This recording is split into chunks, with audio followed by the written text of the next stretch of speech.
Buenas, ¿cómo andan? ¿Cómo les va? Buenas, profe, ¿todo bien? ¿Qué Buenas, cuentan? ¿qué tal? ¿Cómo están? Buena gente, profe, ¿todo bien? ¿Todo bien? ¿Ustedes? Ya estamos a jueves, ¿eh? No es por estar siempre diciendo el fin de semana, pero esta semana a mí por lo menos se me hizo durísimo. Te falta poco. Lo que pasa es que es la última semana antes de marzo que arranca todo y es un lío, un montón de cuestiones. ¿Cómo andan? Bueno, comisión 16. Bueno, no 16, 24, 116, pero por las dudas. Bueno, hoy seguramente repita un par de cositas que por las dudas, porque vamos a tener algunos compañeros nuevos. Si quieren que haga un grupo de WhatsApp, no hay ningún problema. Alguno que tome la posta ahí y lo haga. Primero que nada, el formulario de presentismo. Yo les voy a pasar todas las clases un formulario para que ustedes completen el presentismo, ¿sí? Ese formulario es siempre el mismo, no cambia, ¿sí? Lo que puede cambiar es la URL que yo les paso, pero siempre lleva el mismo formulario, ¿sí? Por las dudas, les aviso para que nadie se vuelva loco. Así que vayan completándolo. No me acuerdo si era en esta comisión o en otra, había un compañero que tenía documento de México. Me parece que era en la otra. Bueno, en el caso de que alguno tenga algún inconveniente, me avisa. ¿Por qué? Porque el campo para completar el documento solo acepta números, ¿sí? Ahí encontramos una solución temporal para el problemita, bueno, que se sugirió, que sucedió, perdón. Pero bueno, nada, después lo vemos porque me parece que es la otra, estoy equivocado yo. ¿Qué les iba a decir? Bueno, nada, este formulario se los voy a pasar a todas las clases. Si en algún momento yo me olvido de pasarlo o de abrirlo o de lo que sea junto con la grabación, nada, alguno me chifla, me pone ahí en el grupo, en el chat que me lo olvidé. Puede pasar, trato de que no, pero me puede pasar. Y le pongo, ¿sí? Porque además de pasarlo, tengo que habilitarlo, ¿sí? Por estas primeras clases lo habilito un buen rato, después un poquito más adelante vamos a ver qué tanto tiempo habilito este formulario. Bueno, están llegando algunos compañeros. Otra cosa también, otro consejo y otra ayuda que les voy a pedir, recuerden que cuando entran un poco más tarde no pueden ver el historial del chat. Entonces, lo que vayamos, o lo que yo les vaya pasando, porfa, cada tanto replíquenlo para que los compañeros que entraron después puedan ver eso. Copy-paste, control-C, control-V. Después, también, vamos a ver un par de cosas hoy. ¿Qué tenemos también? La lista de reproducción de YouTube. La lista de reproducción de YouTube es donde se van a alojar las clases grabadas, ¿sí? Estas clases grabadas durante la cursada no vamos a tener ningún problema, pero no son eternas, ¿sí? No quedan para siempre ahí, porque así también lo pide la coordinación de codo a codo. Tengan esto presente. Por si quieren utilizar algún método para tener los videos, no hagan como ustedes quieran, pero sepan que una vez finalizada la cursada puede ser que los bajemos. ¿Y qué más con respecto a cosas que les tenga que hacer recordar? Bueno, si tenemos compañeros nuevos... Los ¿sí? PDF. Sí, a eso voy. Ahí arrancamos con ese tema.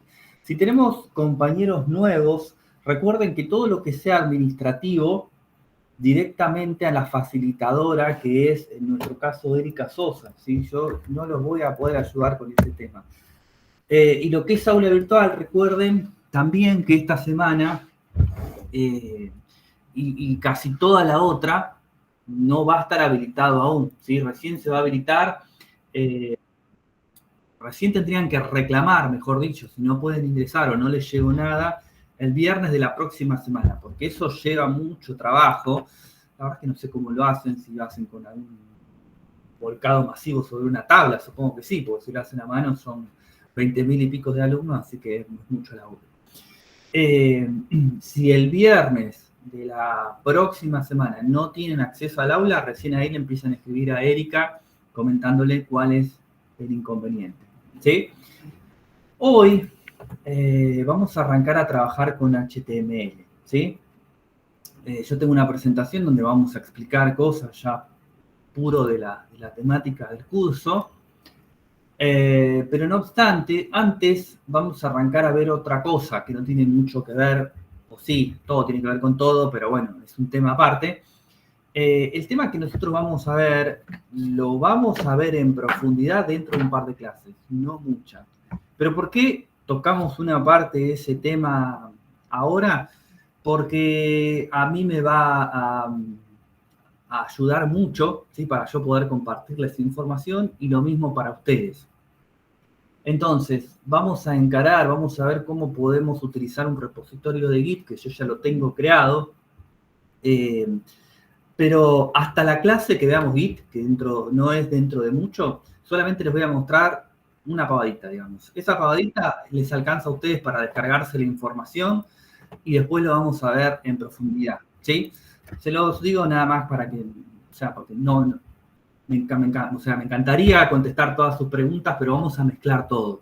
Entonces, hoy les muestro esto, más adelante vemos cómo trabaja Git, ¿sí? Entonces, yo les voy a compartir un link, no ingresen todavía, espérenme que doy la explicación correspondiente, que es este que está acá. Y ahí lo pego. Fíjense que yo ya les compartí 3 links más el Meet. Mi recomendación, que yo lo hago con todos los proyectos que yo tengo, bueno, todos, tampoco tengo muchos, ¿no? Pero los que tengo, un archivito de texto plano, a mí me resulta lo más cómodo que hay.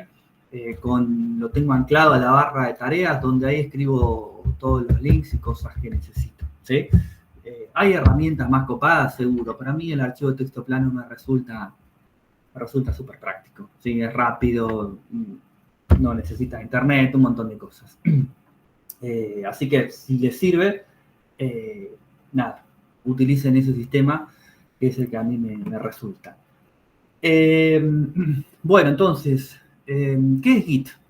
Git es una herramienta que, como les comentaba la semana pasada, tiene un montón de funcionalidades propias para lo que es el desarrollo web, ¿sí?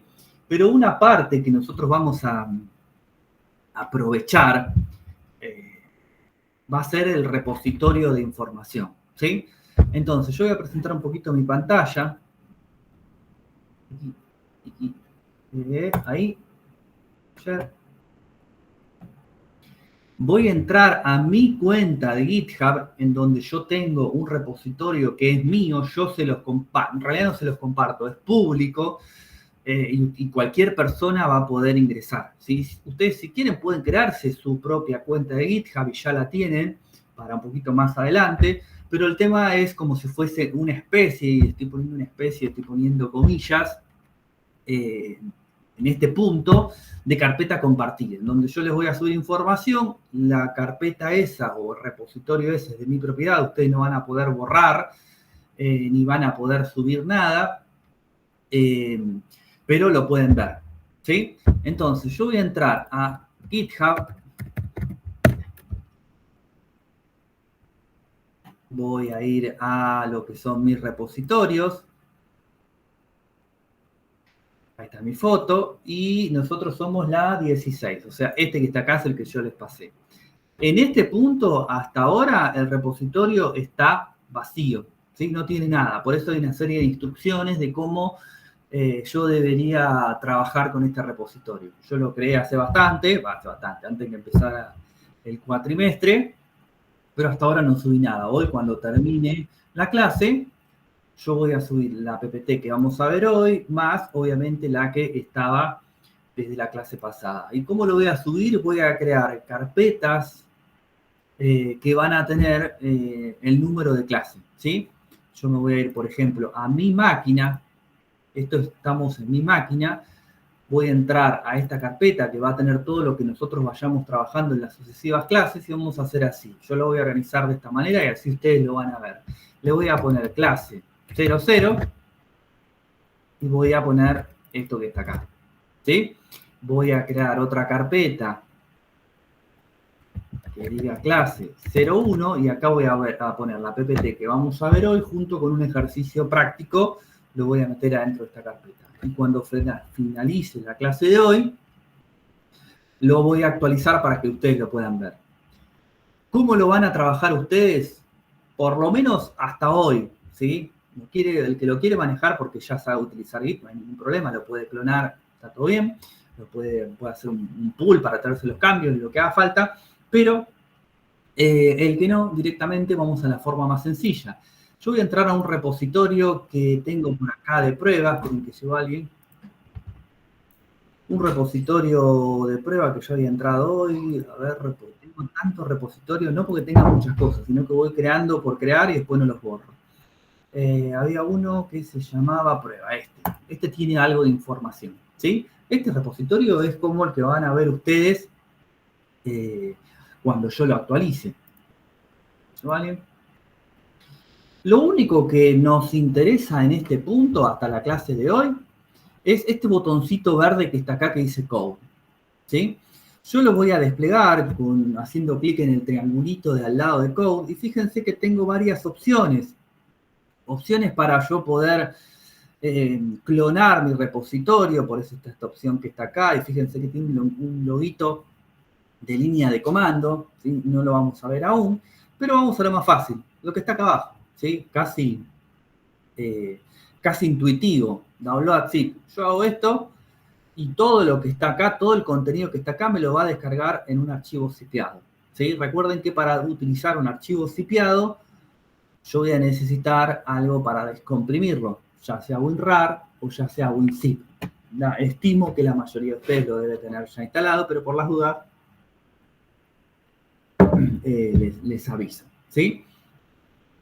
Insisto, botón de Code, download zip, y ustedes van a tener todo lo que vayamos viendo en todas las clases, ¿sí? De última, se crean también una carpetita en sus compus, donde van a almacenar todo esto que está acá, ¿sí? Siempre va a descargar todo, entonces, o borran y pegan todo de nuevo, o solamente toman la carpetita, por ejemplo, de la clase nueva que vayamos subiendo, ¿sí? A gusto de cada uno. ¿Se entendió? ¿Estamos bien? Vayan poniéndome, ¿está todo bien, por lo menos? O una manita arriba, lo que sea. Yo ya, vamos. Bueno, buenísimo. Decime, Ezequiel, Valentín, no llegué a ver. O capaz que, suele pasar que me ponen la manita por error, ¿no? Bueno, entonces, hoy vamos a arrancar a trabajar con un poco de HTML. Yo tengo decime, Juan. Profe, consulta. Entonces, la subida de las clases va a ser por GitHub y no por Google Drive. No por Google Drive. Sí, la verdad es que el Google Drive a mí no es una herramienta que me resulte práctica, ¿sí? No digo que no se pueda, pero no me resulta muy práctica, porque a veces puede ser que me olvide de subir algo. En cambio, con el Git es una instrucción que yo ejecuto una vez que yo tenga todo linkeado y se lo sube todo al instante y ustedes lo tienen disponible para trabajar. Así que, a no ser que sea algo puntual, que no creo que haga falta, va a ser siempre por Git. ¿Sí? Bueno, ¿dónde estamos? Acá. Este lo voy a cerrar porque no me gusta los PDF en el navegador, no sé por qué. Y acá no me acuerdo cómo es la presentación. Acá este es. No, este es.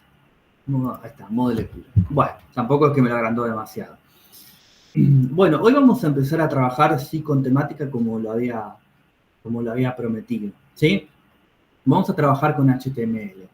Ahora vamos a explicar un poco de cómo se arma, cómo se entiende, pero antes vamos a tener que dar una explicación breve, pero concisa, de lo que es la comunicación entre lo que sería mi computadora, vamos a decirlo, y el servidor remoto en donde está alojada mi página. ¿Sí? Eso es clave y es importante que se entienda a fondo. Entonces vamos a arrancar con HTML, ¿sí?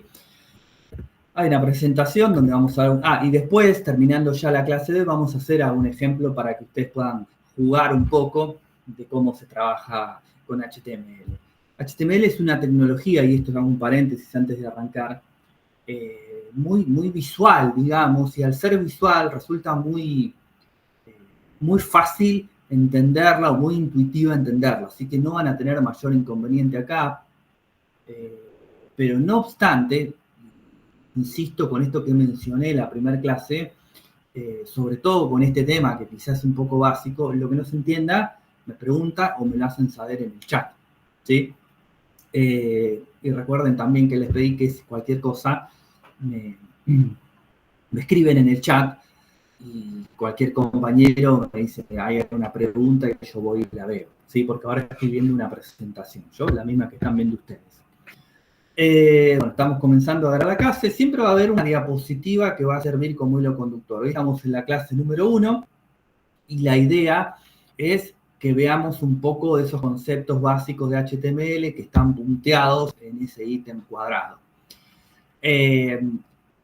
No siempre, sí, voy a tratar de que sí, pero no es que me ajusto tanto al clase a clase porque a veces resulta indispensable volver a repetir algún tema o volver a ver algún tema que no se entendió, entonces por ahí un tema salta para la otra, eso no es ningún problema, a mí no me preocupa porque cubrirlos cubrimos todos, pero bueno, podemos modificar un poco esa dinámica.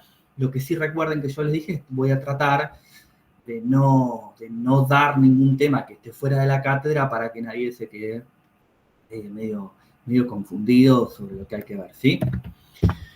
Bueno, vamos a ver un poco sobre estos tres términos. ¿Qué fue que no esté centrado ahora que lo veo? Sobre estos tres términos que por ahí se superponen un poco, se entienden que son exactamente iguales y hay diferencias entre uno y otro, ¿sí? Página, sitio y aplicación.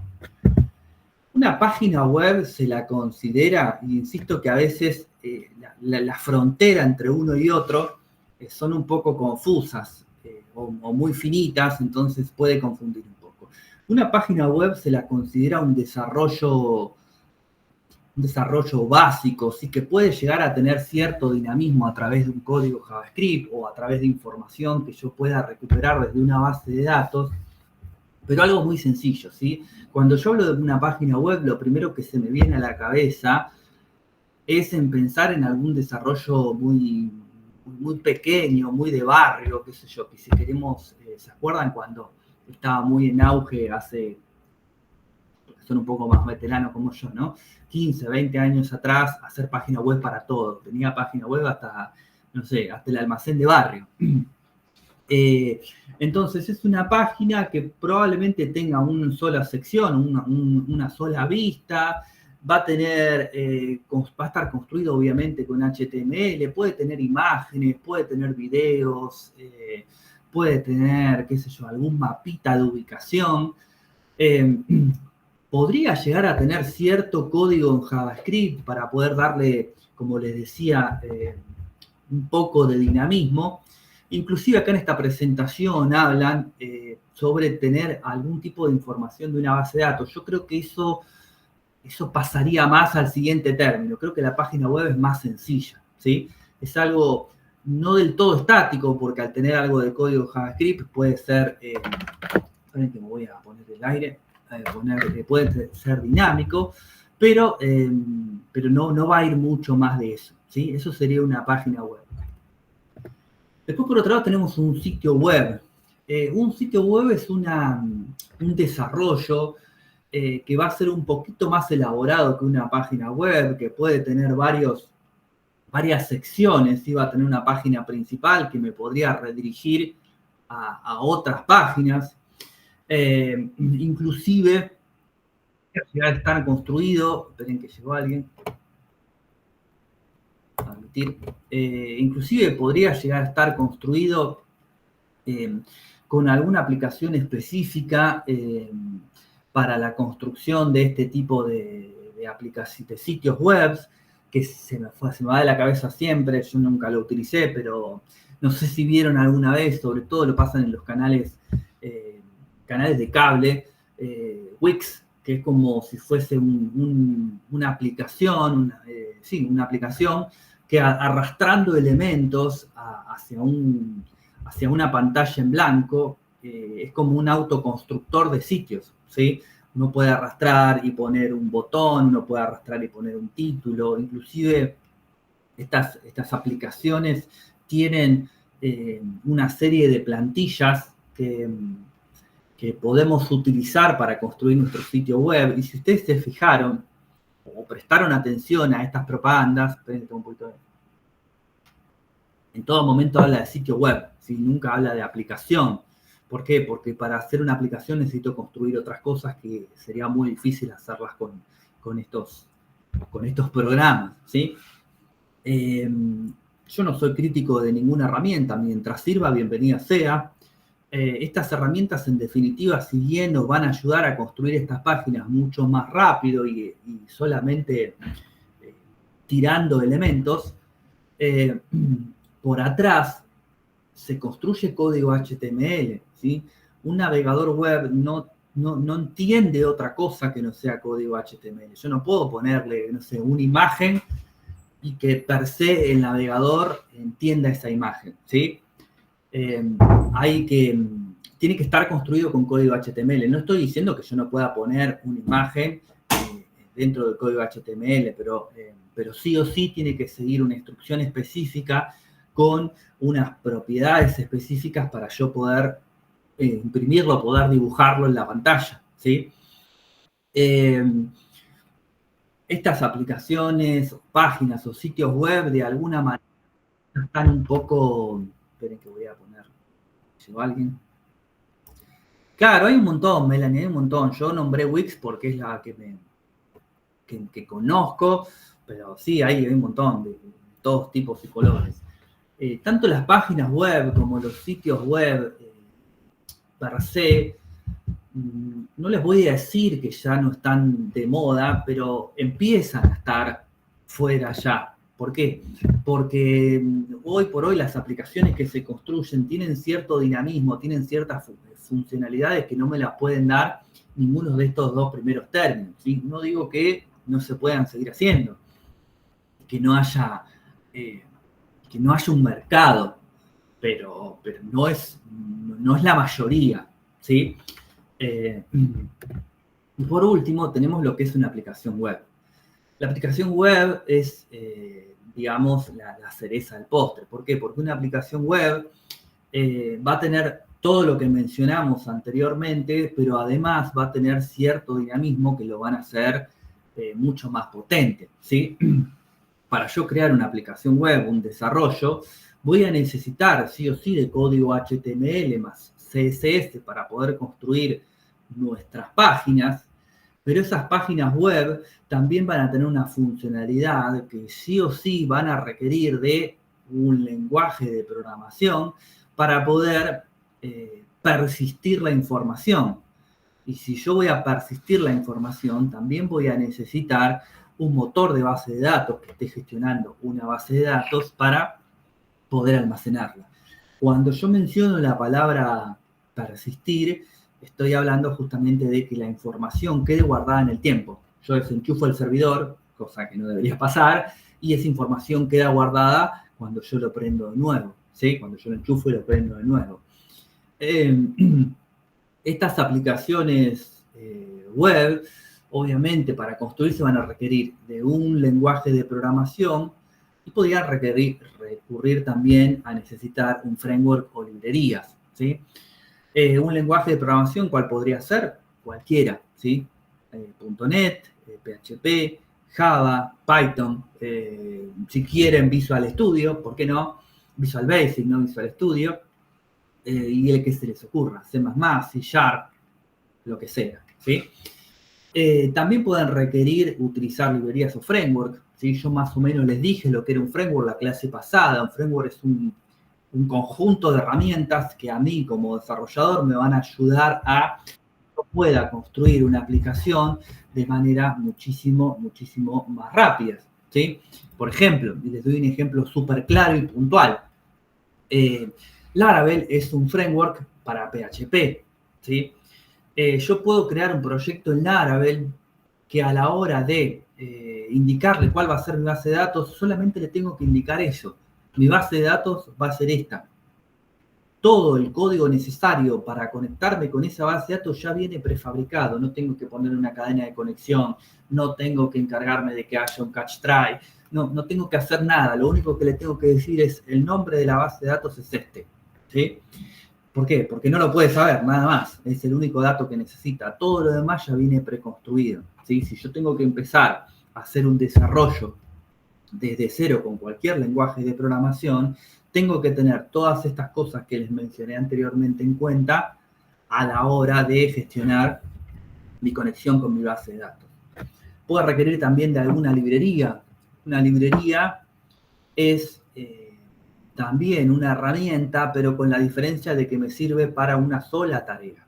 ¿Sí? Un framework me sirve para todo, mientras que una librería me va a servir solamente para crear archivos CBS, crear archivos PDF, no sé, crear alguna funcionalidad para conectarme con Instagram o con Facebook, o no sé, qué sé yo, para crear una expresión regular, no sé, no se me ocurre ahora cualquier ejemplo, pero es algo que sirve para algo puntual.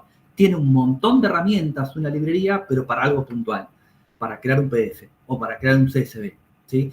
Un Excel no se puede porque es una herramienta de Google, de Microsoft, y nada, me van a cobrar. Sí, es que existiese.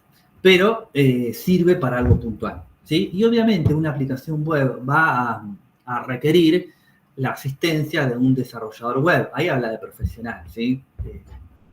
Pongámoslo entre comillas porque si cualquiera lo puede armar, si se estudia lo suficiente, ¿no? ¿Por qué dice que van a ser creadas por desarrolladores? Y porque sería muy difícil hoy crear con estas aplicaciones Wix o tienda nube, las que me mencionaba, una aplicación, porque voy a requerir de un montón de cosas que son difíciles de parametrizar tanto. ¿Sí? Yo no puedo arrastrar y decirle, yo quiero que uses esta base de datos y que hagas esto y esto. Ahí ya es como demasiado complicado, ¿no? Esperen que estoy acá.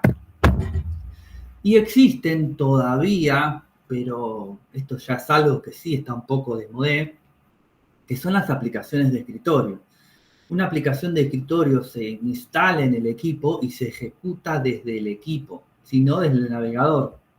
El mejor ejemplo de esto son los juegos para la compu, por ejemplo. Un juego para la compu, existen juegos en línea, sí, ya lo sé, pero por lo general se descargan y se instalan en la computadora. Saco el cable de red o lo desconecto del Wi-Fi y mi juego sigue funcionando. ¿Por qué? Porque está viviendo en el disco rígido de mi máquina, ¿sí? Tienen un montón de contras. Uno, necesitan espacio para poder instalarse. Dos, es que es difícil la manutención, porque si yo quiero actualizarlo, tengo que descargar una actualización, por ejemplo. Pero las aplicaciones de escritorio que se instalen en el equipo no quiere decir que la información sí o sí la tengan que consumir desde el equipo. A veces hay aplicaciones de escritorio que la base de datos donde se persiste la información sigue siendo remota, porque sería demasiado difícil. Y no es algo tan loco la aplicación de escritorio. Yo estoy seguro, y esto, no, seguro no, yo estoy, todavía me acuerdo que hay algunas aplicaciones de AFIP, dentro de la página de AFIP, que me hacen descargar una pequeña aplicación de escritorio que yo la tengo que instalar. Estoy hablando hace bastante que no trabajo con este tema, pero 4 o 5 años atrás me acuerdo que existían. Son para cosas muy puntuales, pero se descarga una aplicación y hay que instalarla en la máquina y esa aplicación se conecta con AFIP y hago lo que tengo que hacer. Pero fíjense que existen todavía. Ahora, desde cero arrancar una aplicación de escritorio es como bastante raro, ¿sí? Hoy las aplicaciones son todas, bueno, esperen que yo alguien, ¿dónde estamos? Acá.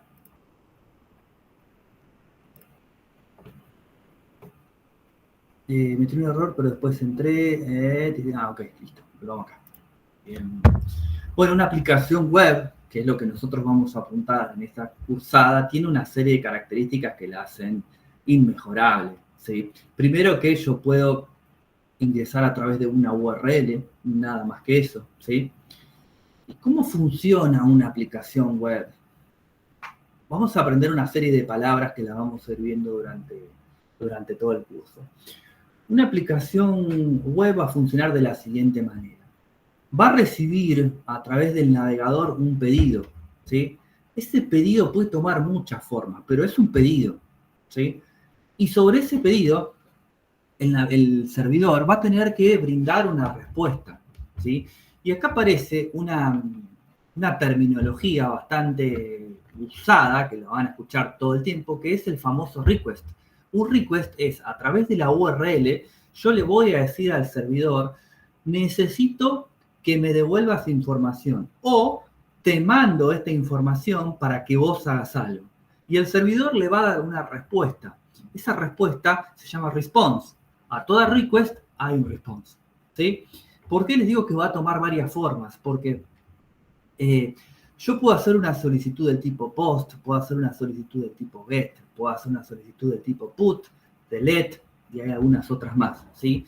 La forma en que yo pida al servidor va a decir, perfecto, vos querés guardar en una base de datos, vos querés que yo te devuelva una página web para que la representes en la pantalla, ¿sí? Vos querés que hay una solicitud de tipo delete, donde le voy a mandar para que borre algo. Bueno, dependiendo de cómo yo haga esa solicitud, el servidor va a hacer una cosa u otra, ¿sí? Bueno, para hacer esto, obviamente, vamos a tener que entender un poquito más adelante qué es un get, qué es un post, ¿sí? Claramente, eso no hay duda. Pero bueno, más o menos así es como funciona esta conversación entre un cliente y un servidor, ¿sí? Los protocolos por el cual esto se va a ejecutar no siempre son los mismos, ¿sí? ¿Por qué? Porque a veces cuando yo aprieto un botón para descargar un archivo o me conecto con un cliente FTP para hablar con un servidor remoto o le pido una solicitud vía una URL, parece que es todo lo mismo, todo es internet y chao. Esto no es tan así. Hay diferentes protocolos de comunicación, ¿sí? Yo ahí no vamos a hablar durante la cruzada ni nada, pero recuerden que yo no sé si se los mencioné porque hablo muchas veces. Recuerden que está este modelo OSI, que es un libro así, donde ahí explica claramente cuáles son los diferentes protocolos y capas de comunicación. Así que esto está más relacionado con lo que es la ingeniería de sistemas, pero si les interesa, mándenle porque es algo interesante, ¿sí? La información que devuelve el servidor, de alguna manera se va a tener que traducir a HTML. ¿Por qué? Porque el navegador no entiende otra cosa, ¿sí? El servidor no le puede decir, toma estas instrucciones de Java y ejecutalas, porque le va a decir, ¿qué es esto? Como que hablar en otro idioma. Lo que tiene que hacer el servidor es ejecutar un proceso, el que sea, a partir de lo que nosotros le pedimos, y lo que devuelve va a estar en HTML, ¿sí? Sería como que hablan dos idiomas diferentes, pero la respuesta del servidor siempre va a ser HTML. Si no, esto no funciona para ningún lado, ¿sí? Las ventajas de una aplicación web, a ver, son fundamentales y básicas. No necesito, solamente necesito internet. No me importa la computadora si tiene 2 GB de memoria, si tiene 8, si tiene 16. No me importa si no tiene espacio en el disco rígido. Esto es entre comillas. No me importa si estoy hablando con un Linux, de una Mac, de un Windows o de un sistema operativo que se les ocurra, ¿sí? No consumo espacio dentro de mi máquina, ¿sí? Yo cuando guardo información, también estamos hablando muy chiquitito, ¿no? Pero, por ejemplo, cuando yo creo una publicación en Mercado Libre para publicar lo que vendo, aunque le haya puesto las 5 fotos en alta calidad, bueno, creo que ahí hace una conversión igual Mercado Libre, pero eso no ocupa espacio en mi máquina, ¿sí? Ocupa en el servidor remoto de Mercado Libre, ¿sí? Estas son algunas de las ventajas. Las diferencias entre una aplicación de escritorio y una aplicación web claramente son enormes, ¿sí? No hay una manera de compararlos. Pero tengo mucho líquido, chicos, porque me empiezo a quedar sin voz. Las diferencias entre uno y otro obviamente son abismales, y hoy por hoy más también. porque son dos cosas que no tienen nada que ver. Una aplicación de escritorio, además de ser invendible, ¿sí? No sé si ustedes laburan por su cuenta o están pensando entrar en el mercado o ya trabajan. Una aplicación de escritorio hoy no se la vende a nadie, ¿sí? Todo el mundo entra directamente a internet y dice cómo entra la aplicación. Imagínense ir con iba a decir un CD, peor, con un pendrive y decirle tenés que instalar esto para que te funcione, no vamos para ningún lado.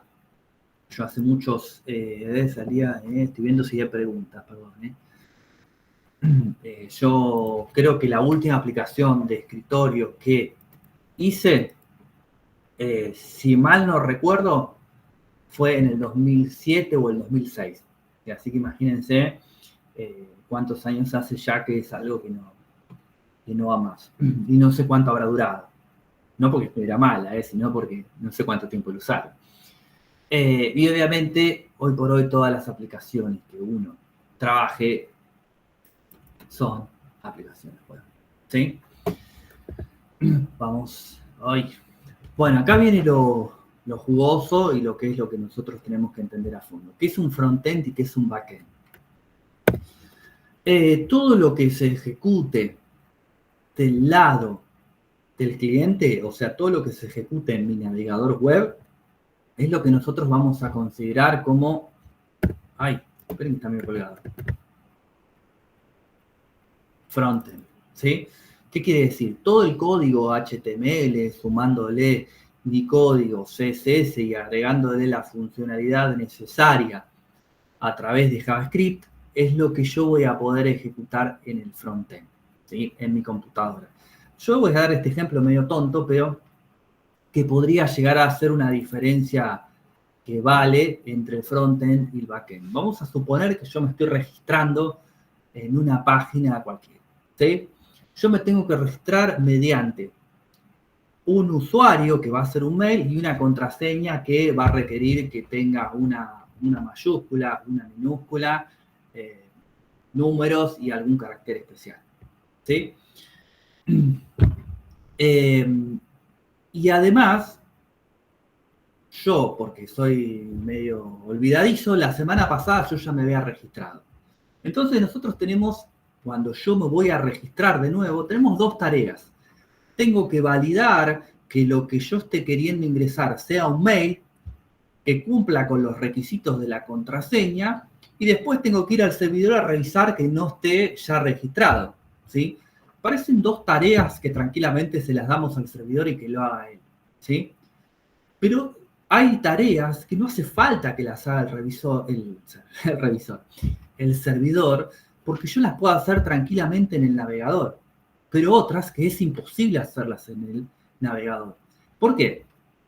Yo lo primero que tengo que hacer es, por ejemplo, validar que el usuario sea un mail. Entonces, si yo le pongo N. Fernández, que es mi nombre, y le pongo una contraseña que cumpla con los requisitos y le dé enviar, el propio el propio navegador, a través de un código JavaScript, puede revisar que tenga un formato de mail. Y al toque me podría decir, no, mirá, el usuario que estás ingresando tiene que tener un formato de mail. Un formato nada más estoy hablando, formato. Si no lo tiene, yo no te puedo dar de alta nada, no puedo hacer nada porque tiene que tener un formato de mail. Entonces, yo le pongo el formato de mail, nicolás.fernandez4@boe.edu.ar, y después le pongo de contraseña 1234, ¿sí? Entonces, lo quiero mandar, lo quiero registrar de nuevo, y el código JavaScript que se ejecuta también, al igual que el que revisó que el usuario sea correcto, me va a decir, pero espera, tiene que tener un formato específico la contraseña, no puede ser 1234, tiene que tener una mayúscula, una minúscula, un número y caracteres especiales, ¿sí? Eso lo puede hacer tranquilamente el navegador, pero vamos a suponer lo siguiente. Yo puse bien el mail y puse bien la contraseña, ¿sí? Y yo le doy a enviar. ¿Cómo hace el frontend, cómo hace el navegador para saber si yo no me registré la semana pasada? Es imposible. Si yo no tengo internet y yo no voy a ningún lado, no salgo de mi computadora, ¿cómo va a saber si yo me registré la semana pasada. De alguna manera tiene que ir a la base de datos que está almacenada en un servidor remoto y decir, a ver, este usuario, acá está, con este mail ya está registrado. Bueno, ahí tenemos una diferencia fundamental entre lo que es frontend y backend. El primer ejemplo que yo les mencioné va a ser frontend, porque se hace todo en el navegador. No tiene que salir de ahí, no tiene que salir del navegador para decir si la contraseña que puse está bien y si el usuario que puse está bien. Ahora, la segunda parte es imposible que se ejecute en el frontend. Tiene que ir a averiguar al servidor si lo que estoy agregando es correcto. ¿Sí? Eso es una diferencia o un ejemplo que yo utilizo para poder más o menos contarle cómo funciona un frontend y cómo funciona un backend. ¿Sí? Más o menos. ¿Me siguieron? ¿Se complicó? ¿Qué me están poniendo acá? Perdón. Son muy puntuales, pero... después lo veo esto. ¿Qué es? Bueno, joya. Me sirven las manitos, ¿eh? Bueno, una cosa que hay que tener en cuenta antes que seguir con el frontend y del backend. Yo ahora les voy a mostrar una página que yo utilizo a menudo como ejemplo porque es como muy clásica, ¿sí? Que es la página de Dexter. Ustedes me dirán, qué pavada, pero es una página que está armada de la forma más clásica posible. Nadie se rompió la cabeza, perdón, no hay ningún diseñador de Dexter acá, ¿no? Nadie se rompió mucho la cabeza para armarlo, pero está bueno. ¿Dónde me quedé? La voy a dejar ahí. ¿Qué es un...? Perdón, antes de seguir, ojo con confundirse un front office con un back office. El front office, ¿sí? Es lo que ve el usuario final, en este caso yo, ¿sí? Hablando de Dexter, es la página que yo utilizo para averiguar cuánto están las zapatillas, cuánto están las camisetas, las remeras, lo que sea, ¿sí? Y el back office, ¿sí? Que no es lo mismo que el backend, es lo que utilizan los empleados de Dexter para entrar y ponerle el precio nuevo a las publicaciones, que lo ven hacer todos los días, o agregar publicaciones nuevas, ¿sí? O borrar viejas, lo que sea. Pero es la parte administrativa de Dexter, ¿sí? Mientras que el front office es la parte que ve el usuario. Seguramente es la URL dexter.com.ar/ sí, portal, qué sé yo. Y con un usuario y contraseña entran los empleados a poder modificar la información que está ahí, ¿sí? Entonces son dos cosas diferentes. Ojo con equivocarse ahí porque ahí hacemos macana. El frontend, volvemos acá, como yo les decía, va a tener solamente porciones de código de todo esto que está acá. HTML, CSS y JavaScript, ¿sí? Fuera de esto, el navegador no tiene idea de lo que estamos hablando, ¿sí? No obstante, y esto lo vamos a ver dentro de un par de clases largas, no quiere decir que dentro de una página HTML yo tenga porciones de código de un lenguaje de programación, ¿sí? Pero esa porción de código no la va a estar interpretando el navegador, la va a estar interpretando el servidor. Entonces yo tengo que indicarle de alguna manera cómo funciona esto. Yo voy a tener una página HTML con instrucciones HTML que vamos a empezar a ver hoy y voy a tener, depende del lenguaje, unos símbolos que me van a decir a mí que esto que está acá no corresponde a HTML, ¿sí? En el caso de Java es mayor numeral, en el caso de PHP es numeral, no, porcentaje, en el caso de PHP creo que es mayor PHP, bueno, no me acuerdo, después lo veo. Cuando lo tengo que decir no me acuerdo, cuando lo tengo que hacer me acuerdo. Con esos códigos, que llegó alguien, con esa nomenclatura, mejor dicho, ¿no? Con esos códigos, el navegador va a saber, esto que está acá no lo tengo que leer literal, me tiene que venir resuelto, ¿sí? Pero bueno, lo veremos más adelante. Lo que vamos a hacer ahora solamente va a hacer código HTML, ¿sí? ¿Cómo vamos a trabajar todo esto que está acá? Esperen que no me quiero... tiki. No, me falta un poco todavía. Estas tres lenguajes, estas tres herramientas son las que va a interpretar el cliente, ¿sí? Que es lo que vamos a comenzar a trabajar. Todo lo que sea backend corre en el servidor, ¿sí? Por eso les decía, estas porciones de código que nosotros le vamos a intercalar, el navegador, sí. Medio resumen, el front-end trabaja con el navegador y el backend, exactamente. Sí, Fermín, exactamente. Estas porciones de código que yo voy a intercalar entre mis páginas HTML van a venir desde el servidor resueltas, ¿sí? Y el navegador va a decir, esto no lo interpreto. ¿Cómo me doy cuenta cómo funciona esto? Fíjense, yo me voy a volver a la página de Dexter, ¿sí? Todavía no vimos lo que es HTML. Pero si yo le doy la opción Inspect, que está acá abajo, me va a mostrar un código acá al costado, ¿sí? Este código que está acá, y después cuando terminemos la parte de HTML van a ver que les resulta más ameno, no es tan complicado como se ve ahora, es todo código HTML. Nada de lo que van a ver acá es código de un lenguaje de programación. Ni siquiera sé qué lenguaje de programación funciona por atrás de esta página de Dexter, ¿sí?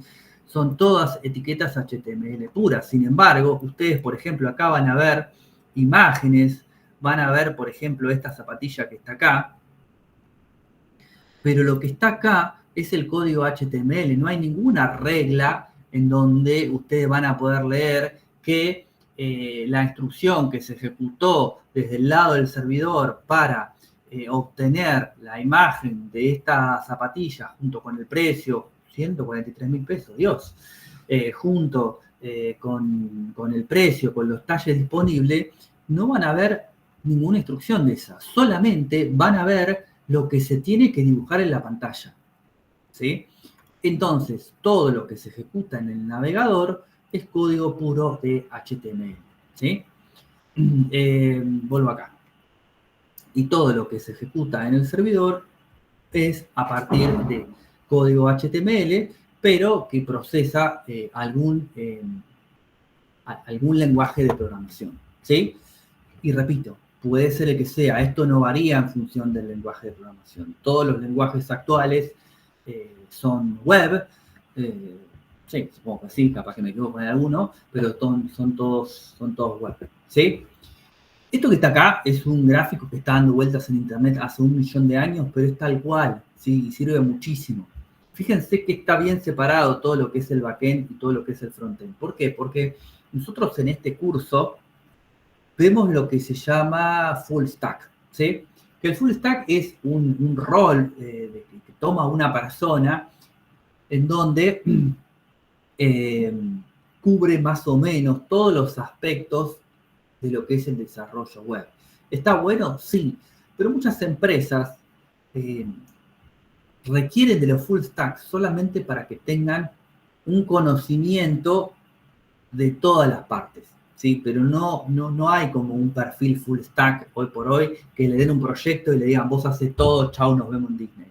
Porque es como bastante difícil. Los proyectos, como yo les explicaba la semana pasada, hoy son encarados por equipos de trabajo. Y esos equipos de trabajo dividen las tareas para que la carga no sea tan pesada y además el que mucha abarca poco aprieta, como dicen, ¿no?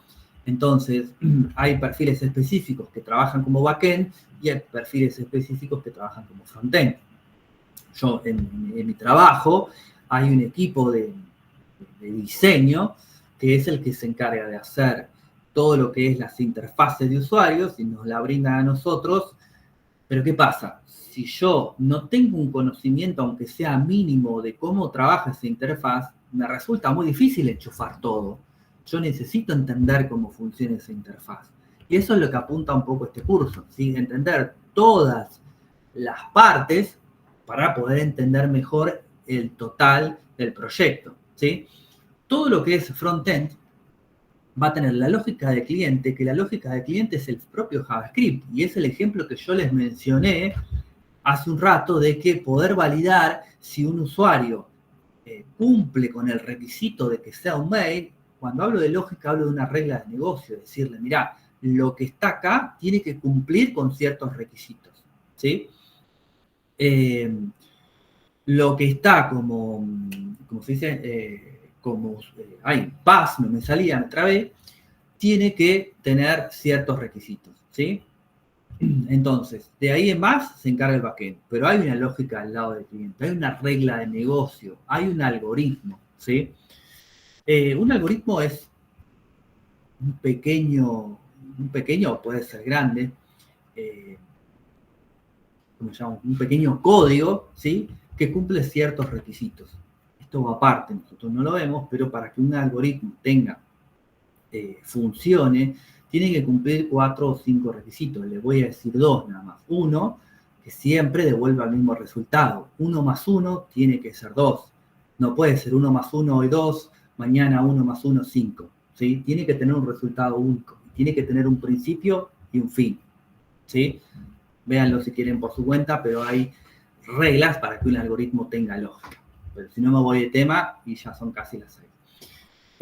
Bueno, obviamente va a ser la lógica, la interfaz web, la que va a construirse del lado del frontend, e inclusive, y esto también se hace con JavaScript, el consumo de la API, ¿sí? ¿Qué es el consumo de la API? Recuerdan que yo les hice un ejemplo que es medio tonto, pero yo creo que sirve para explicar un poco cómo funciona una API. Es la mesa donde en un restaurante los que están en la cocina dejan los platos. El consumo de la API sería el mozo yendo a esa mesa, barra, no sé cómo se llama, y le deja un cartelito o una comanda donde dice, necesito milanesa con papa frita, necesito, no sé, un plato de ravioles, ¿sí? El tipo lo único que hace es dejarlo. Después aparece mágicamente ahí y el tipo se lo lleva, ¿sí? A la mesa que corresponde. El consumo de la API es algo similar. A través de un formato específico, yo voy a ir hasta cierto punto del servidor y le voy a decir, necesito esto, ¿sí? ¿Cómo lo hace? No tengo ni idea, pero yo digo lo que necesito. Se podría traducir claramente como el famoso request, ¿sí? Voy y hago y pido algo. ¿Cómo se hace? No tengo idea. Todo esto voy a necesitar un conjunto de herramientas que son las que ahí están detalladas. No para todo, ¿no? Pero bueno, alguna de esas. JavaScript, ¿sí? React, Angular o Vue, ¿sí? Vue es un framework para hacer páginas de single page, se le llaman de una sola página. La verdad es que yo no he trabajado mucho Vue en mi vida, pero sé que es para eso. React es una tecnología muy copada, por ahí a alguno le interesa para otro curso de codo a codo, y Angular también está muy bueno, yo nunca lo trabajé, pero la última versión de Angular están pidiendo por todos lados, así que si a alguno le interesa, métale para él. Y después, por otro lado, tenemos todo lo que es el backend. El backend, yo voy a poder construir toda la lógica de negocio necesaria a partir de ese request, yo poder dar un response. Parece algo muy sencillo en un principio, pero hay mucho para construir, porque es importante que las aplicaciones no solo funcionen, sino que funcionen en el tiempo, que son dos cosas parecidas, pero no iguales. ¿Por qué? Porque en un principio yo puedo crear una aplicación que guarde, por ejemplo, un montón de información innecesaria. Y claro, cuando yo arranco con la aplicación va a andar perfecto. Y va a andar perfecto todo este año y quizás el año que viene, pero con toda esa información que yo almaceno, que nadie me pidió, por ahí dentro de 10 años, cuando yo le doy clic a un botón para que me devuelva información, está media hora, ¿sí? Y me termina tirando un timeout porque no me puede devolver a tiempo lo que yo le estoy pidiendo. Entonces, cuando yo construyo una aplicación de backend, tenemos que estar pendientes siempre del rendimiento, o sea, de que lo que yo estoy ejecutando esté realmente bien hecho para que la consulta funcione bien y responda a tiempo, ¿sí? Vamos a hacer un ejemplo que todavía no vamos a ver, pero cuando veamos base de datos, nosotros vamos a hacerle consultas a esa base de datos. Si esa consulta yo la hago mal, porque estoy joineando, estoy tomando mal los datos de alguna tabla, por ahí no me tira un error, pero por ahí hace una consulta circular y queda colgada, ¿sí? El mayor problema que nosotros tenemos cuando ejecutamos, cuando hacemos cualquier aplicación, yo siempre digo lo mismo, no es que no funcione, el tema es que funcione mal, porque ahí es donde se complica más el revisar a ver qué macana me mandé. Si yo aprieto un botón y me tiro un error de la página y no levanta, digo, bueno, a ver, busco. en algún lado estoy haciendo referencia a una URL que no tiene mapeado correctamente a dónde tiene que ir, o borré la página, o le escribí mal, o hice algo mal. Pero lo más complicado es cuando yo tengo que pedirle una información para que me represente en la pantalla. Me tiene que devolver 30 registros y me devuelve 35. ¿De dónde salieron los otros 5? Y ahí tengo que empezar a debaguear, tengo que empezar a buscar a ver en dónde me mandé la macana para ver de dónde salen esos que están de más, ¿sí? Entonces siempre es más complicado cuando las cosas funcionan pero mal que cuando no funcionan, ¿sí? Y por último, bueno, habla también de microservicios, programar APIs y lógica en el servidor. El tema de la seguridad, que la seguridad no es menos para nada, ¿sí? Las aplicaciones hoy por hoy tienen que cumplir con ciertos requisitos de seguridad para que también sean útiles en el tiempo. Imagínense este ejemplo, hoy por hoy existen cada vez más billeteras virtuales, ¿sí? Imagínense que el día mañana hackean una billetera virtual, no voy a dar nombre de ninguna para no generar inconveniente, y se roban toda la información de los usuarios. Al minuto o a los 5 minutos esa empresa está quebrada, porque todos los que tenían esa billetera virtual sacaron la plata y chao, no la utilizan nunca más en la vida. Entonces, la seguridad de una aplicación web es fundamental. Además, hay sectores, como yo les comentaba, que no me sale la palabra, hacen auditoría, ahí está, hacen auditoría sobre las aplicaciones para ver si cumplen con los requisitos de seguridad mínimos, ¿sí? Porque hay brechas de seguridad que no se pueden pasar, ¿sí? Yo no puedo dejar expuesto de alguna manera una cookie que pueda de alguna manera derivar en que me rompan la aplicación, por ejemplo, ¿sí? O, por ejemplo, también el famoso CAPTCHA, vieron que usaron para validar que no sea un bot, para que tampoco me cuelguen la aplicación. Bueno, hay un montón de cosas, ¿sí? Bueno, vamos a lo nuestro, vamos a hablar de HTML, ¿sí? Y esperen que no me quiero perder. Estamos bien. HTML. ¿Qué es HTML? Significa Hypertext Markup Language, ¿sí? Es un lenguaje, como yo les expliqué en la clase pasada, sí, no hay ninguna duda de ello, porque los diferentes navegadores, pongo una pequeña comilla, lo entienden igual, ¿sí? Yo entiendo si utilizo Mozilla, si utilizo Chrome, si utilizo Edge, si utilizo Safari, si utilizo, bueno, Opera, si utilizo el que sea, y la cantidad que hay en Internet, que algunos seguramente no sé ni el nombre, todos interpretan la página de la misma manera, ¿sí? ¿Por qué hago las comillas? Existe un consorcio internacional que está formado por todas las empresas importantes de Internet que se encarga de generar las reglas para HTML, ¿sí? Y es una obviedad. Imagínense que cada empresa ponga su propia regla. Esta etiqueta a mí me dibuja un botón, a vos te dibuja un título y a aquel le dibuja un párrafo, ¿sí? Entonces, claramente, si no existiese este consorcio de empresas, esto no podría existir, ¿sí? Ese consorcio de empresas está formado por Facebook, por Google, está formado quizá por Microsoft. Pongo quizá porque Microsoft siempre fue bastante a compartir de alguna manera estas reglas. Pero en algún momento se tuvo que plegar porque no le quedaba otra, si no, desaparecería. ¿Y por qué les hice las comillas? Porque en el 98% de los casos se interpretan igual. Y en el 2%, no sé si es el porcentaje así, hay pequeñas diferencias. Pero esas pequeñas diferencias no quiere decir que yo en el navegador voy a dibujar un input y el otro va a dibujar un título, ¿no? Eso no, sino en el formato como aparecen, el formato, o sea, cómo se dibuja en la pantalla, tiene alguna diferencia, ¿sí? Pero son mínimas, pero siguen existiendo. Y lo mismo pasa con CSS. CSS en un principio era muy resistido por Microsoft y después con el tiempo se tuvo que plegar, ¿sí? Donde se vean, por ejemplo, un ejemplo muy claro, vieron que algunos componentes tienen una sombra paralela como para hacerle un detalle más lindo, o puntas redondeadas. En la versión 8 de Internet Explorer o 9, está bien, estamos hablando ya de esas versiones, serían 2012, 2014, estamos hablando de 10 años atrás, es un montón.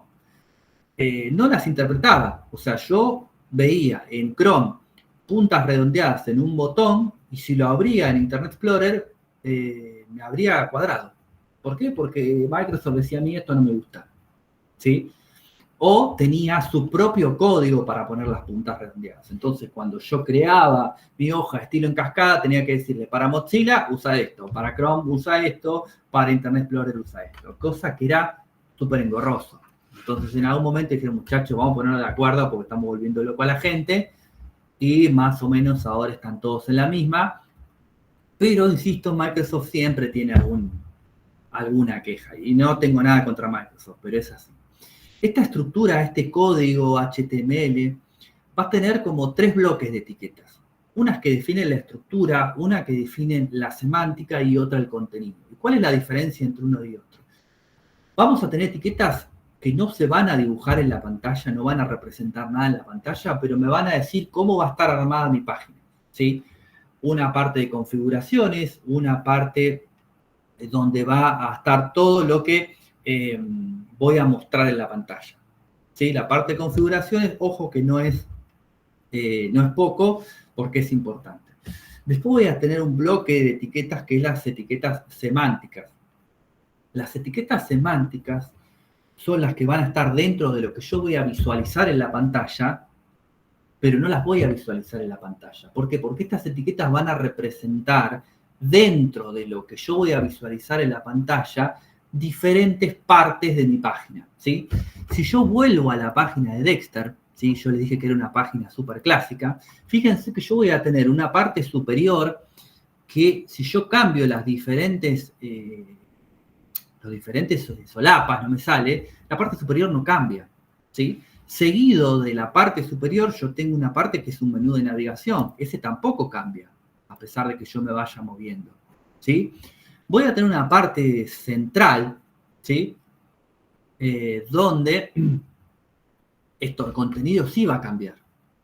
Voy a tener una parte lateral, ¿sí? Donde tengo una lista de filtros.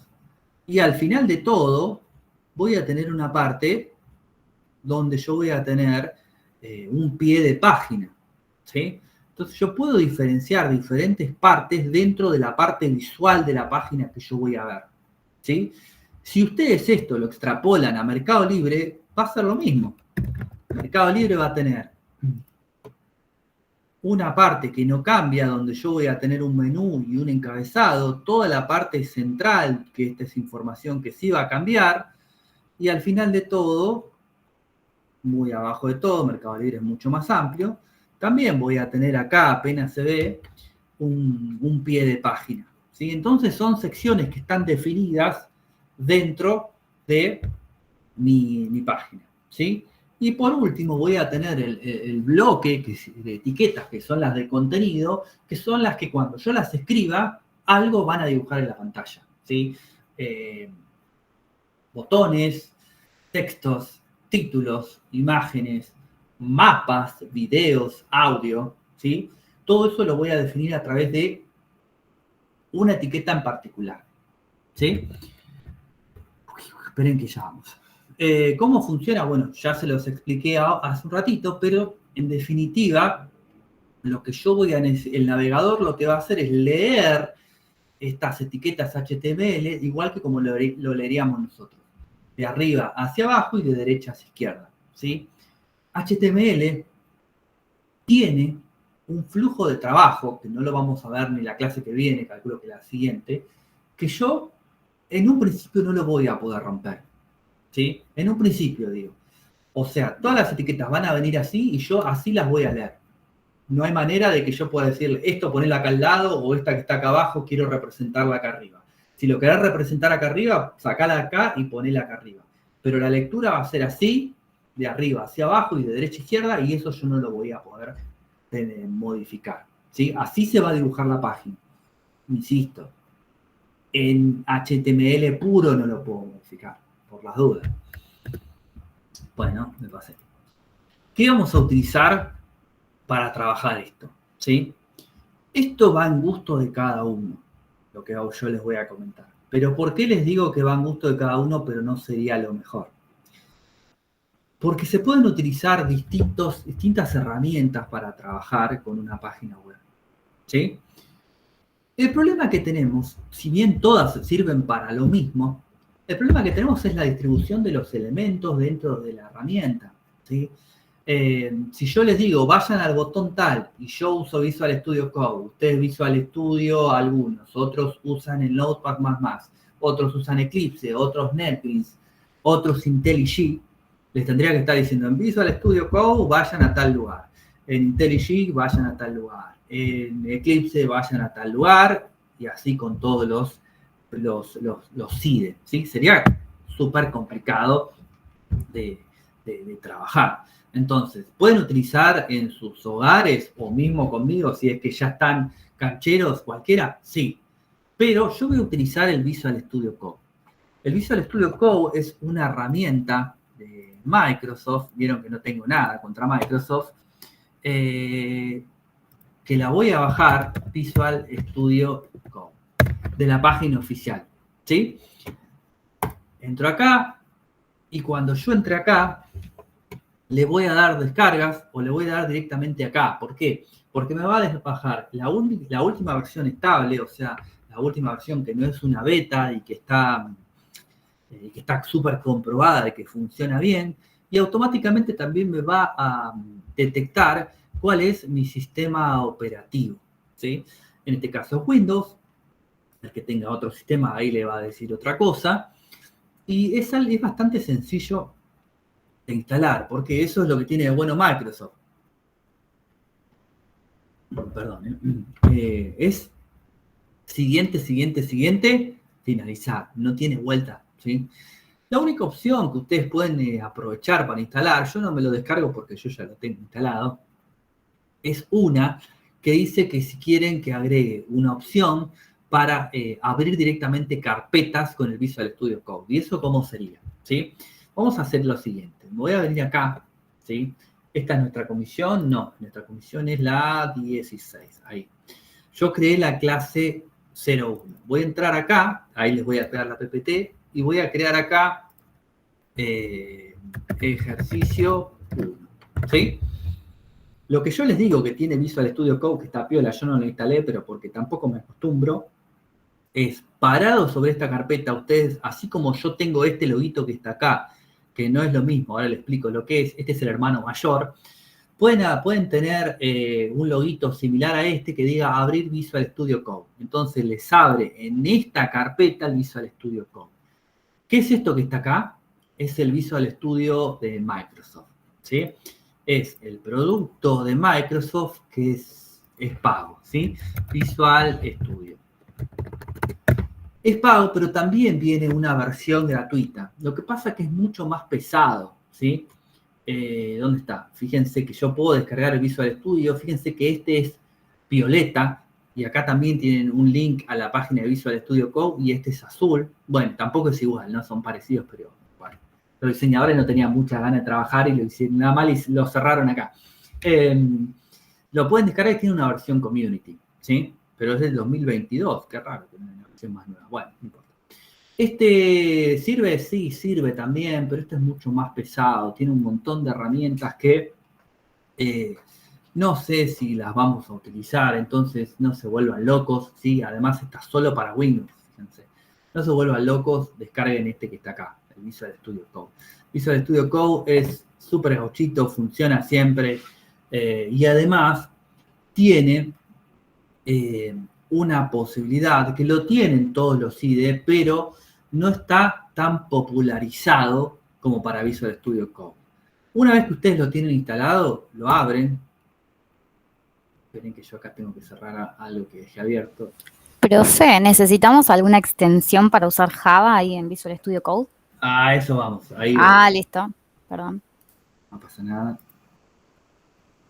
No, en configuraciones tenés que actualizarlo. Sí, Hola, decime, buenas Tomás. tardes. Hola, ¿cómo estás?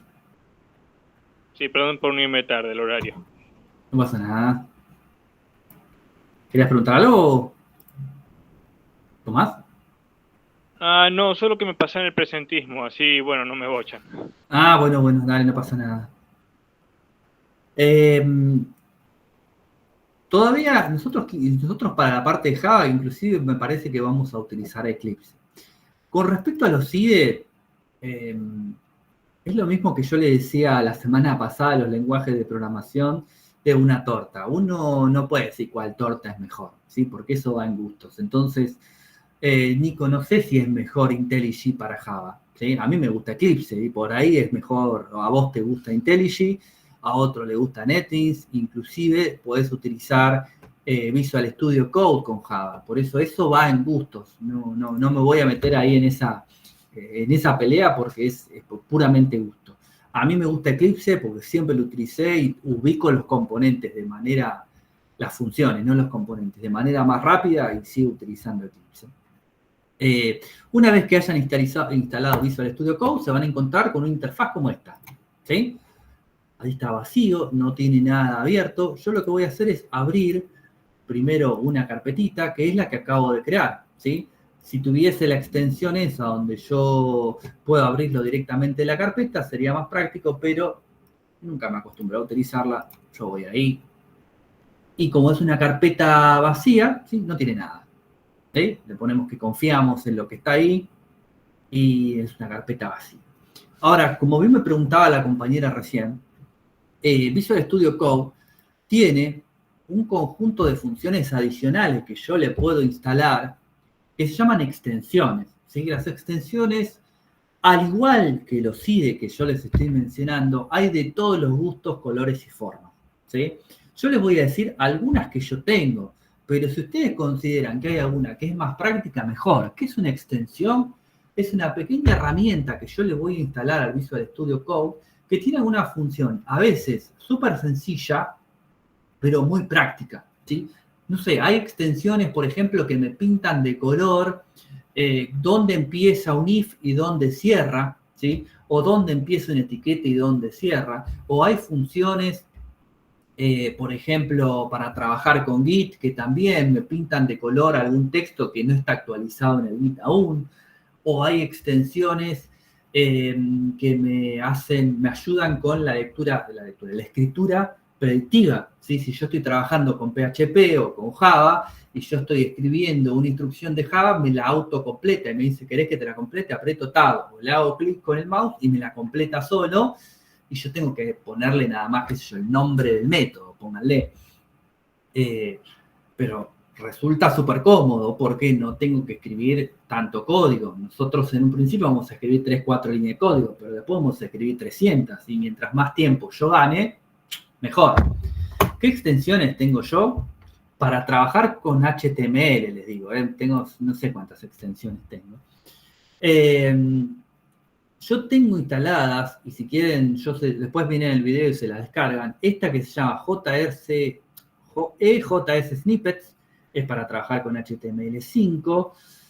Estas dos, que se llama HTML Boilerplate y HTML Snippets, ¿sí? Y tengo esta que es para trabajar con CSS3 también, que se llama HTML CSS Support, ¿sí? ¿Tengo otras? Sí. Por ejemplo, esta Rainbow, Indent Rainbow, hace esto para poder yo determinar de una manera más prolija dónde empiece, dónde termina una línea de código, vieron que se usa la indentación, o sea, los espacios desde el margen derecho, ¿sí?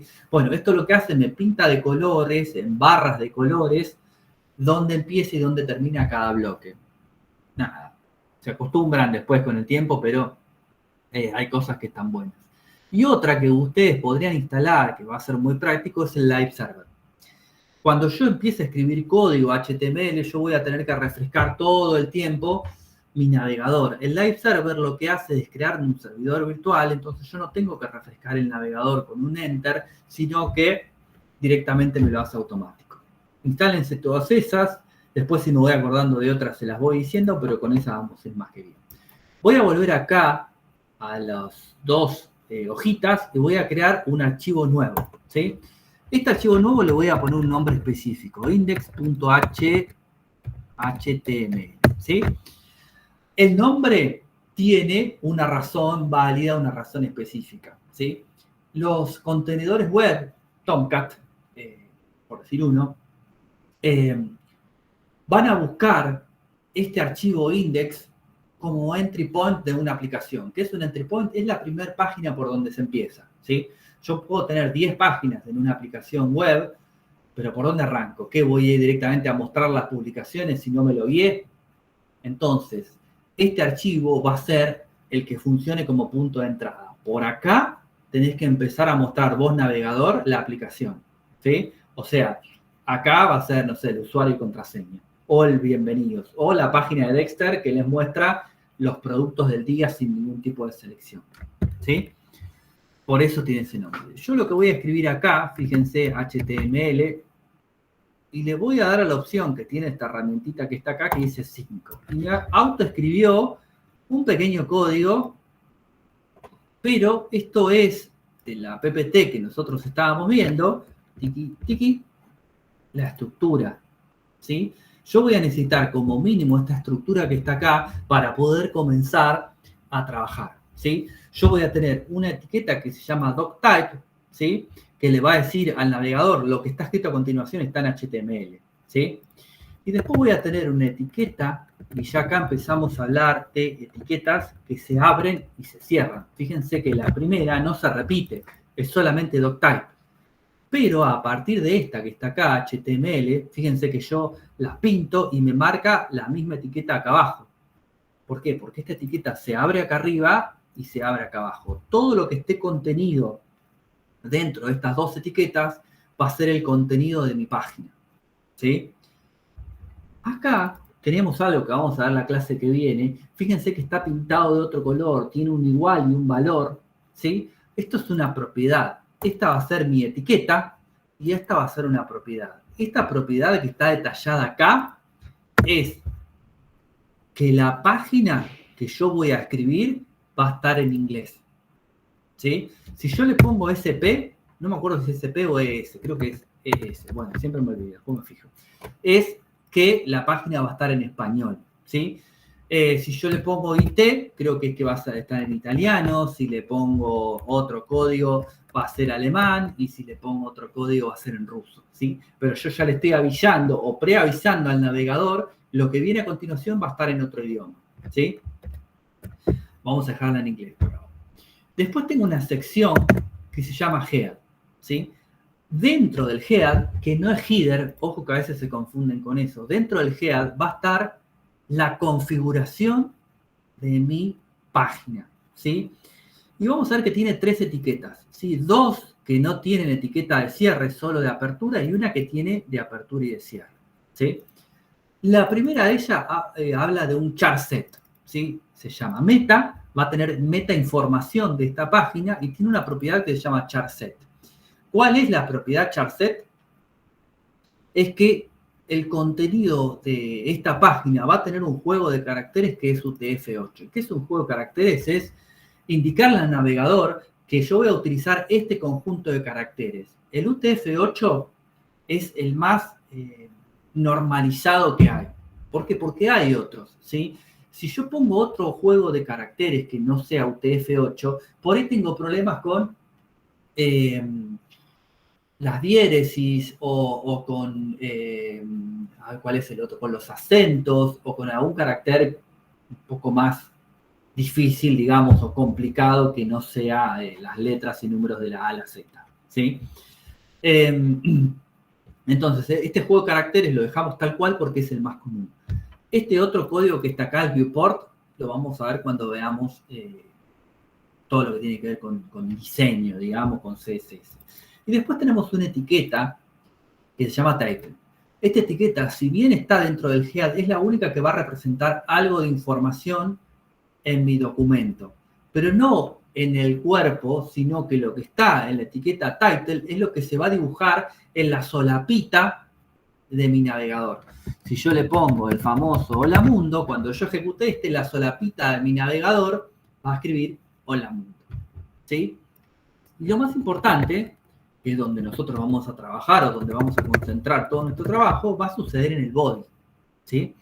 En el body es donde yo voy a escribir todas las etiquetas que forman parte del contenido y se va a representar, ¿sí? Vamos a hacer una prueba. Voy a escribir una etiqueta hiperclásica que se llama H1. H1 representa un título, el título principal. Título principal, ¿sí? Las etiquetas HTML que se representan en el body tienen un formato. No quiere decir que este formato sea lindo, es espantoso, pero tienen un formato, ¿sí? Esta etiqueta, en principio, cuando se pensó, era para que sea el título principal de mi página, ¿sí? ¿Cuántas etiquetas H existen? Existen de la 1 a la 6. Fíjense que yo pongo H2 y me dibuja la de apertura y la de cierre. Yo le voy a poner título secundario, ¿sí? ¿Cómo podemos ver lo que se está dibujando acá? De dos maneras. Me voy a venir directamente acá, le voy a dar botón derecho, abrir con Google Chrome, y ahí tengo lo que se está dibujando en mi página, ¿sí? Pero yo, cada vez que haga algo, vamos a poner un H3 ahora, otro título, ¿sí? No lo voy a ver, ¿sí? Y yo refresco, recién ahí lo voy a ver, ¿sí? La otra forma más fácil, cuando yo hablo de refrescar, es pintar y apretar Enter. La otra forma más fácil es si instalaron la extensión Live Server, acá abajo, justo arriba de la hora, se ve muy chiquito, por ahí no se ve en el video, tienen un botoncito ahora que se llama Go Live. Le voy a dar clic. Y fíjense que me abrió algo similar a lo que tenía antes, pero ahora hay como una dirección IP y hay un puerto, ¿sí? Está simulando una especie de servidor local. Entonces, lo bueno de esto es que cuando yo agregue otra H, en este caso la H4, otro título más, ¿sí? Minimizo y ahí me aparece solo, no tengo que refrescar nada. Está bueno y gano tiempo, ¿sí? Segundos, milésimas de segundo, pero todo el tiempo que ustedes ganen, sepan que es ganancia para sus bolsillos. Una cosa que tienen que tener en cuenta es que, yo no les dije antes, perdón, vayan a la opción File del Visual Studio Code y habiliten esta opción Autosave. Cada 2 o 3 segundos va a guardar los cambios. ¿Por qué? Porque si ustedes no lo guardan, van a venir al navegador a apretar acá o mismo el Live Server y no les va a representar nada y se van a volver locos. ¿Sí? Entonces, tengan en cuenta ¿cómo se llama? Esa opción. Por último, vamos a hablar de algo, por lo menos vamos a comentar lo que es la parte semántica de las etiquetas. ¿Por qué? Porque existen etiquetas que no van a representar nada per se en el body, pero me van a servir a mí para yo poder de alguna manera diagramar cómo va a estar construida mi página, ¿sí? Por ejemplo, existe lo que se llama la etiqueta header. La etiqueta header por sí sola no va a tener contenido acá, que lo va a representar en la pantalla, eso sí, pero no debería tener contenido. ¿Por qué? Porque en el header yo solamente debería tener todos los componentes de HTML que van a estar, ¿dónde dejé Dexter? Que van a estar en esta parte superior. O sea, un input, una imagen y estos loguitos que están acá. ¿Sí? Bueno, sí, no pasa. Las extensiones activaste, ahora te las muestro de nuevo. Si no las puedes escribir por chat. Sí, espera porque es medio complicado porque tengo que minimizar una cosa. Ah, está bien. Chiquitiqui. No, recomendadas no, instaladas. Como eran, espera, volvemos arriba de nuevo. Chiquitiqui, ahí. Es. No sé si lo estoy escribiendo bien, por eso le decía que J snippets. No sé si está bien escrito. HTML, boilerplate, HTML, CSS support,